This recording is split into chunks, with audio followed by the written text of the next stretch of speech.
सुप्रभात। मैं हूं जयेंद्र राणा और आज आपसे जिस आध्यात्मिक विषय पर चर्चा कर रहे हैं उसका विषय है आश्रम व्यवस्था। आश्रम व्यवस्था। देखिए, जीवन की अस्थिरता के माया मोह में ना पड़कर स्व कर्तव्य पालन में तत्पर रहकर अपने जीवन को सार्थक बनाने का सतत प्रयत्न करते रहना चाहिए। जो समय मिला है उसका सदुपयोग करना चाहिए और आगे पीछे की ओर देखने और सोचने से क्या लाभ। गया वक्त फिर हाथ आता नहीं। अपने देश या विदेश में जो महान पुरुष हुए हैं, जिन्होंने महान कार्य किए हैं या भांति भांति के आविष्कार किए हैं, उन्होंने दिन को दिन और रात को रात नहीं समझा। इतना अथक परिश्रम किया जिसकी जन साधारण कल्पना भी नहीं कर सकता।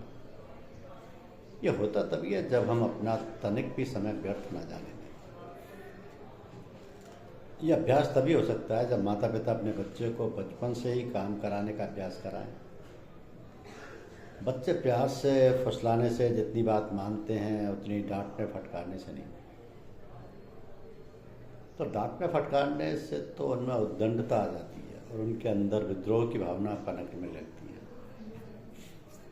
तो जब माता पिता पश्चाताप करते हैं और दूसरों से शिकायतें करते हैं कि हमारा लड़का तो बिगड़ गया, तो हम सभी लोगों को इन दैनिक जीवन की घटनाओं पर विचार करना चाहिए और गंभीरतापूर्वक बालकों को सुधारने व संवारने का काम करना चाहिए। तो सर्व प्राथमिक पाठशाला तो बालकों का घर ही है और माता पिता और उनके शिक्षक।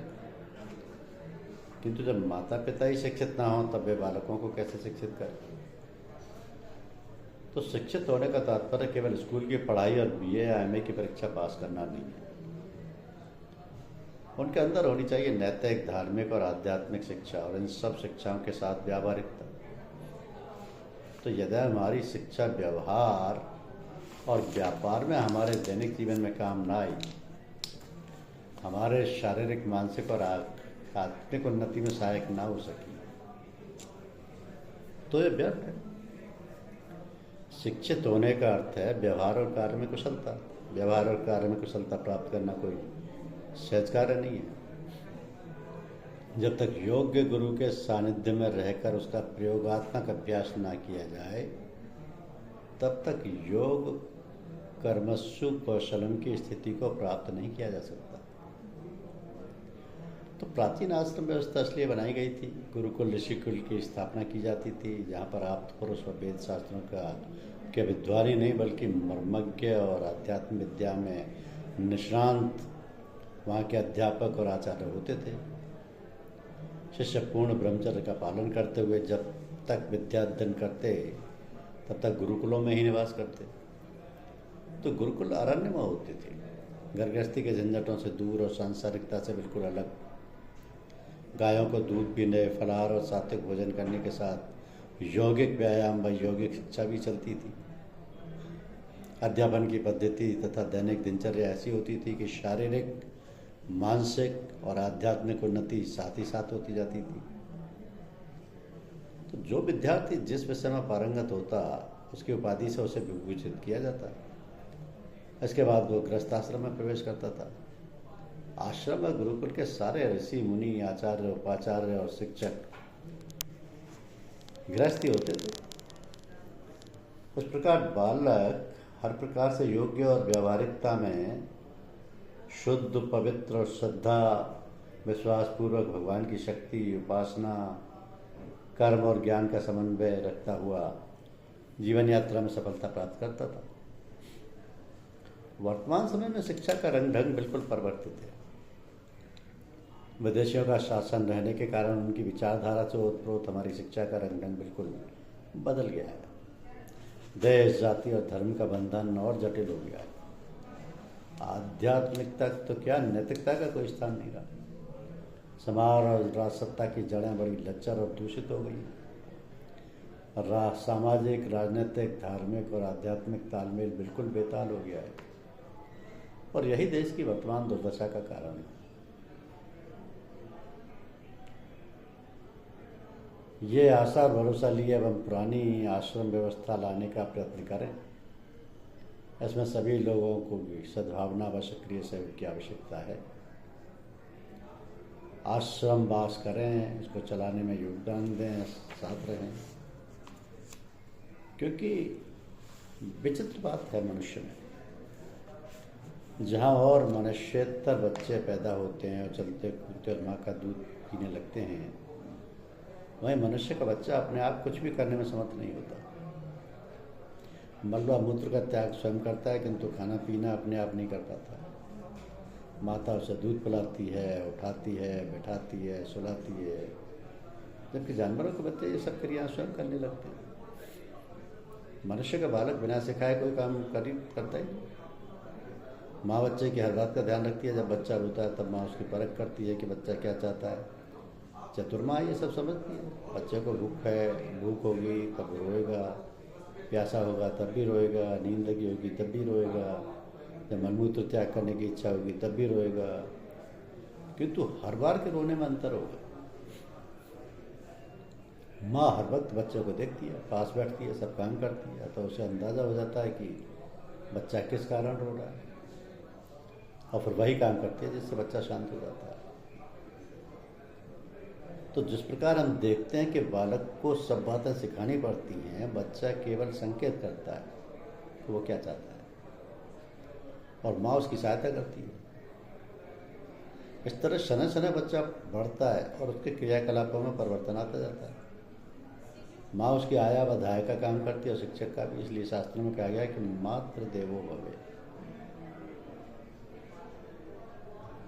बड़ा होने पर वो सब चलने फिरने लगता है। पिता भी देखभाल करने व खिलाने पिलाने लगता है। ये उसको बात करना, बोलना, विवादन करना सिखाता है और रहन सहन, व्यवहार व बर्ताव और बोलने की रीति नीति भी सिखाता है। इसके बाद बच्चा पाठशाला जाने लगता है, विद्या अध्ययन करता है। इसलिए कहा जाता है कि पितृदेवो भव, आचार्य देवो भव। आचरण की शिक्षा दीक्षा देकर संसार में रहने के बाद जीविकोपार्जन के उपाय सिखाता है। जिस प्रकार की उसकी रुचि होती है उसी प्रकार की शिक्षा के साधन मिलते रहते हैं। इस प्रकार ये बराबर सीखता रहता है। कहने का तात्पर्य है कि मनुष्य पैदा होने से युवावस्था तक सीखता ही रहता है। बड़ा होने पर उसको अपने सामने आदर्श रखना पड़ता है कि वह किस प्रकार और क्या बनना चाहता है।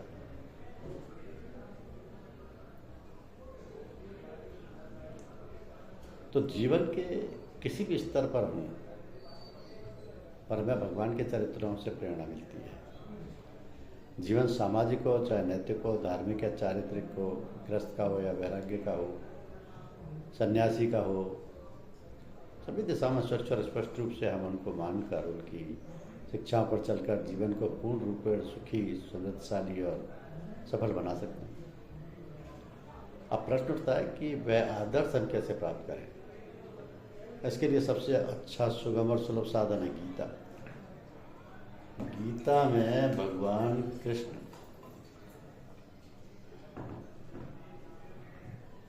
ने वेदों और शास्त्रों का सार भर दिया है। यदि गीता को हमें अपने जीवन में उतार सकें तो हमें कुछ और करना धरना ही नहीं। गीता में मनुष्य मात्र के लिए बालपन से लेकर वृद्धावस्था तक की पूर्ण शिक्षा है, जिस पर चलकर हम शारीरिक, मानसिक और आत्मिक उन्नति करके जीवन को सफल बना सकते हैं। तो हम सबका कर्तव्य है कि गीता पढ़ें, समझें और अपने जीवन में उसकी शिक्षाओं को व्यवहार रूप दें। पूजा का मतलब है श्रद्धा, मान, सम्मान और आराधना। यदि हम किसी की पूजा तो करें और उसकी बात ना मानें तो उससे क्या लाभ। जब हम इस प्रकार का आचरण करते हैं तब उसी को आडंबर कहते हैं। इसलिए सावधान रहना चाहिए। किसी को देखकर धोखे में नहीं आना चाहिए, किसी की बातों के बहकावे में नहीं आना चाहिए। कि उसके आचरण को देखो, व्यवहार, आचार विचार, अन्य सब बातों को निरख परखो, वरना धोखा खाओ। आजकल बेस बनाए हुए बहुत से लोग घूमते फिरते हैं। तो खूब पढ़ो, समझो, अध्ययन और अमल करो। जब तक कोई बात याद नहीं होगी तब तक उसे जानोगे कैसे? जानोगे नहीं तो अमल करोगे कैसे? अमल और अभ्यास मिलाकर ही उससे लाभ उठा सकोगे, तो कोई धोखा नहीं दे सकेगा। और सच्चे मायने में मनुष्य बनकर मनुष्य जीवन को सफल बनाकर इष्ट को प्राप्त कर लो। तो जब हम किसी से मिलते हैं